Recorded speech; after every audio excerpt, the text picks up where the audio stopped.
to my party, we're just getting started. A life is a dream or a nightmare scarring. Hand me a drink.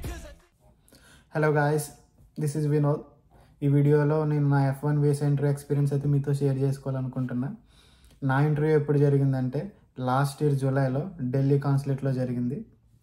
Interview అయితే 19th జూలైలో ఢిల్లీలో, biometrics ఏమో 12th July హైదరాబాద్లోనే దొరికింది.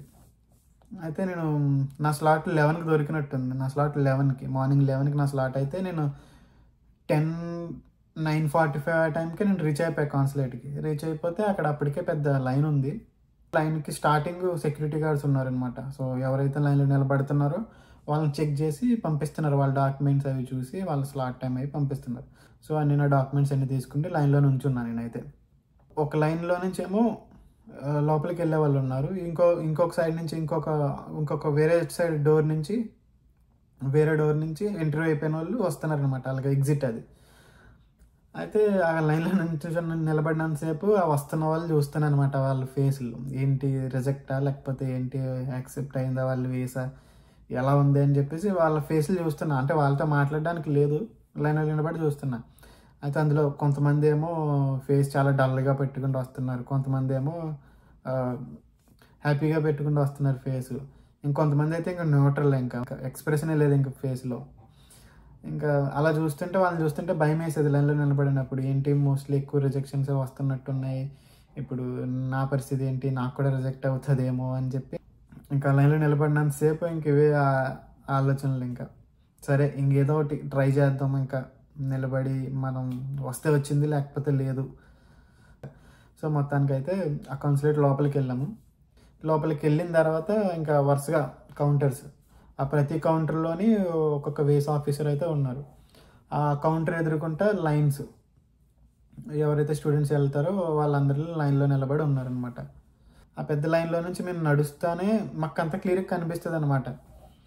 So ఎవరు వెళ్తున్నారు 1 by 1, అట్లాగే వాళ్ళని ఏం అడుగుతున్నారు క్వశ్చన్స్, వీళ్ళు ఏం చెప్తున్నారు అనేది అంత క్లియర్గా వినపడదు, కానీ తెలుస్తుంది అక్కడ ఏం జరుగుతుంది అనేది. సో ఆ లైన్లో నిలబడినంతసేపు అందరినీ అలా చూస్తూనే ఉన్నా, అబ్జర్వ్ చేస్తా. కౌంటర్లో ఒక నైజీరియన్ లేడీ ఉంది, ఆమె ఢిల్లీలో. సో ఆమె దగ్గరికి వెళ్తుంటే ఏంటంటే ఇంకా అందరినీ రిజెక్ట్ చేసేస్తుంది ఆమె. ఏంటి ఎందుకు అని కూడా ఏమో అడగట్లేదు, ఇంకా ఆమె అందరినీ రిజెక్ట్ చేస్తుంది ఆ నైజీరియన్ లేడీ. సో మళ్ళీ ఆవిడ ఇంటర్వ్యూ కూడా 2-3 minutes చేయట్లేదు, ఇంకా more than 5 minutes చేస్తుంది ఇంటర్వ్యూ.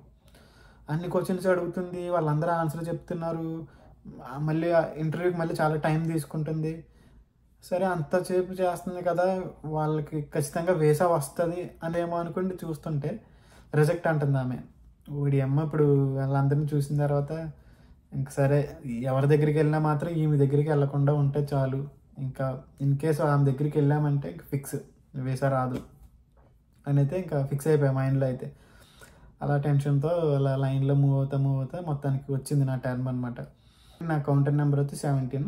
సో నాకైతే లక్కీగా నైజీరియన్ ఆమె రాలేదు, నాకైతే అమెరికనే వచ్చాడు. అయితే నా ముందు ఒక ముగ్గురు ఉన్నట్టున్నారు. ముగ్గురికి వీసా అప్రూవల్ అయినాయి, ఎవరికి రిజెక్ట్ అవ్వలేదు. సో వాళ్ళందరూ బాగానే ఆన్సర్ చేశారు, బాగానే ఆన్సర్ చేశాడు. ఆయన కూడా క్వశ్చన్స్ నార్మల్గానే అడిగాడు. అప్పుడు నాకు కొంచెం హోప్ వచ్చింది, ఓకే పర్వాలేదు, మనం కొంచెం బెటర్గా చెప్తే కనుక మనకి వీసా వస్తుంది అని చెప్పేసి కొంచెం ఫిక్స్ అయ్యానమాట మైండ్లో. నెక్స్ట్ నన్ను పిలిచాడు, నేను వెళ్ళాను అనమాట.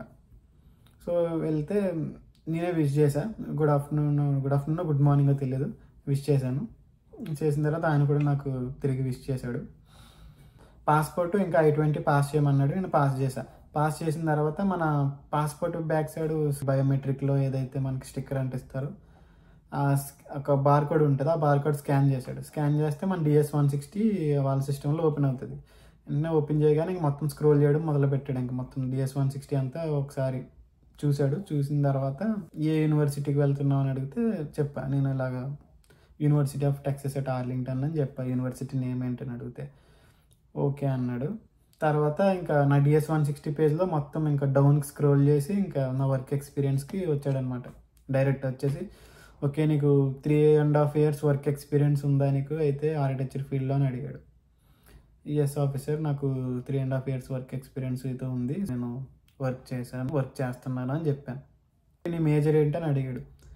అయితే నా మేజర్ ఏంటంటే నేను బ్యాచిలర్స్ అయితే ఆర్కిటెక్చర్లో చేశాను, బట్ మాస్టర్స్ అయితే మాత్రం కన్స్ట్రక్షన్ మేనేజ్మెంట్కి వెళ్తున్నాను. అయితే నాకు ఇచ్చిన I-20లో ఏంటంటే కన్స్ట్రక్షన్ మేనేజ్మెంట్ అని వాళ్ళు ఇవ్వలే, మేజర్ ఏంటంటే కన్స్ట్రక్షన్ ఇంజనీరింగ్ అని చెప్పి వేశారు వాళ్ళు. సో కన్స్ట్రక్షన్ ఇంజనీరింగ్ అని I-20లో ఉంది, నేను చేస్తున్న కోర్స్ మాత్రం కన్స్ట్రక్షన్ మేనేజ్మెంట్. అయితే నీ మేజర్ ఏంటని అడిగితే చెప్పాను, నేను ఇలాగా కన్స్ట్రక్షన్ మేనేజ్మెంట్కి వెళ్తున్నాను నేను, బట్ నా I-20లో మాత్రం వాళ్ళు కన్స్ట్రక్షన్ ఇంజనీరింగ్ అని మెన్షన్ చేశారు, నేను చేస్తున్న కోర్స్ అయితే కన్స్ట్రక్షన్ మేనేజ్మెంట్ అని చెప్పాను. ఆయన ఫీల్డ్ రిలేటెడ్కి వచ్చి అడగడం మొదలుపెట్టాడు. ఎర్త్క్వేక్స్ లాంటివి వచ్చేటప్పుడు బిల్డింగ్ సస్టైన్ అయి నిలబడేటట్టు ఎలా డిజైన్ చేస్తారు ఎక్స్ప్లెయిన్ చేయని చెప్పి అడిగాడు ఆయన. సో ఆయన ఎర్త్క్వేక్స్ అనే వర్డ్ వాడకుండా మ్యాగ్నిట్యూడ్ అని చెప్పేసి ఒక వర్డ్ వాడాడు, అది నాకు సరిగా వినబడలేదు. సో వినబడకపోతే నేను రిపీట్ చేయమని చెప్పి అడిగా, ఒకసారి కాదు 2 సార్లు కాదు, 3-4 సార్లు ఏమో అడిగితే ఆయన అప్పుడు ఎర్త్క్వేక్స్ అని చెప్పి మళ్ళీ ఆయన నాకు రిపీట్ చేశాడు. నాకు ఒక బేసిక్ ఐడియా ఉంది కానీ ఎలా అనేది, బట్ ఆ బేసిక్ ఐడియా కూడా నాకు అంత కాన్ఫిడెంట్గా లేను ఆయనకు చెప్పడానికి. సో ఎందుకు నాకు హాఫ్ నాలెడ్జ్తో నాకు తెలియనట్టు చెప్తే కనుక మళ్ళీ నాకు అక్కడ ఫాలోఅప్ క్వశ్చన్స్ అనేది ఆయన అడుగుతాడు. సో ఇంకా నాకు కంప్లీట్గా తెలియనప్పుడు దాని గురించి మాట్లాడడం ఎందుకు, దాన్ని అవాయిడ్ చేద్దామని చెప్పి నేను అనుకున్నా. సో అప్పుడు నేనేం ఆన్సర్ చేశానంటే వేస్ ఆఫీసర్కి, నేను ఆర్కిటెక్చరల్ బ్యాక్గ్రౌండ్ నుంచి వచ్చాను, సో నాకు కంప్లీట్గా నాకు ఆర్కిటెక్చర్ గురించి, ఇంకా ఆర్కిటెక్చర్ డిజైన్స్ గురించి, ఇంటీరియర్స్ గురించి నాకు నాలెడ్జ్ ఉంది, బట్ నాకు స్ట్రక్చర్స్ గురించి అయితే నాకు ఎలాంటి నాలెడ్జ్ లేదు అని చెప్పి నేను చెప్పా. సో ఒకవేళ మీరు ఏమన్నా నాకు రిలేటెడ్ టు ఆర్కిటెక్చర్ అడిగితే కనుక నేను డెఫినెట్గా నేను ఆన్సర్ చేస్తాను క్వశ్చన్స్ అన్నట్టు చెప్పా. అయితే తర్వాత ఆయన ఏమన్నాడంటే, సరే అయితే మరి ఇప్పుడు నువ్వు మాస్టర్స్లో నువ్వు నేర్చుకుంటావు స్ట్రక్చర్స్ గురించి అని అడిగాడు ఆయన. అప్పుడు నేను ఇంకా నాకేంటంటే అప్పుడు నేను వెళ్తున్న మాస్టర్స్ కూడా స్ట్రక్చర్స్ రిలేటెడ్ కాదు, కన్స్ట్రక్షన్ మేనేజ్మెంట్. బట్ అది ఇంకా సరే, ఇంకా ఆయన అడిగిన దానికి ఇంకా నేను ఎస్ అని చెప్పేసి సమాధానం, మళ్ళీ ఇంకోటి ఏం చెప్తే మళ్ళీ ఆయన ఇంకో ఫాలోఅప్ క్వశ్చన్ అడుగుతాడు అని చెప్పేసి ఎస్ ఆఫీసర్ అని చెప్పేశాను. చెప్పిన తర్వాత ఆయన ఏమనుకున్నాడు ఏమో తెలియదు కానీ ఓకే ఐఎమ్ అప్రూవింగ్ యువర్ వేస్ అని చెప్పి చెప్పాడనమాట. చెప్పి నాకు నా I-20 నాకు రిటర్న్ చేసేసి పాస్పోర్ట్ ఆయన దగ్గర పెట్టుకున్నాడు. సో నేనేంటంటే నాకు ఆ క్వశ్చన్ ఆన్సర్ చేస్తున్నంతసేపు నేనైతే ఫుల్గా తడబడిపోయాను. నేను అంత తడబడిపోయి ఇంకా నాకు తెలియదు స్ట్రక్చర్స్ గురించి అని ఇంకా నేను అంత క్లియర్గా ఆయన ఫేస్ మీద చెప్పేశాను. చెప్పినప్పటికీ ఇంకా నేను ఇంకా ఫిక్స్ అయిపోయా. ఇంకా నేను అంతలా చెప్పిన తర్వాత కూడా ఇంకా నాకు వేసే ఎందుకు వస్తుంది, ఇంకా డెఫినెట్గా రాదు.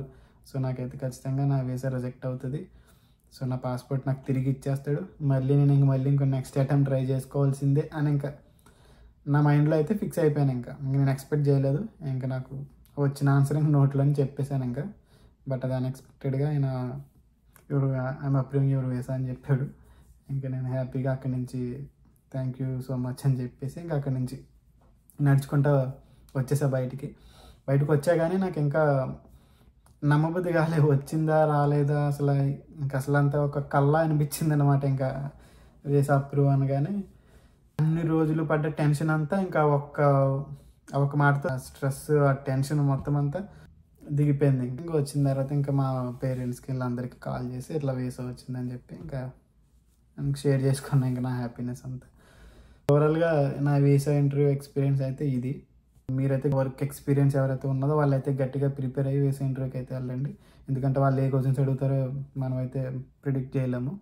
సో నాకు వీసా అప్రూవల్ అయింది అయితే మాత్రం university of Texas at Arlington. But నేనైతే ఆ కాలేజ్కి వెళ్ళలేదు. సో నెక్స్ట్ నేనైతే కాలేజ్ మళ్ళీ చేంజ్ అయిపోయా. సో నాకు నెక్స్ట్ మళ్ళీ యూనివర్సిటీ ఆఫ్ హ్యూస్టన్లో అడ్మిషన్ వచ్చింది. సో నేను UTA టు UHకి ట్రాన్స్ఫర్ అయిపోయాను నేను US వచ్చిన తర్వాత. సో నేను ఎలా ట్రాన్స్ఫర్ అయ్యాను, అలానే నాకు అడ్మిషన్ ఎప్పుడు వచ్చింది అనే డీటెయిల్స్ అన్ని నెక్స్ట్ వీడియోలో నేను షేర్ చేస్తాను మీతో. సో ఆ వీడియో మీరు మిస్ కాకుండా ఉండాలంటే కనుక మా ఛానల్ సబ్స్క్రైబ్ చేసుకోండి. అలానే ఈ వీడియో కనుక మీకు నచ్చితే కనుక please like, share and comment. Thank you.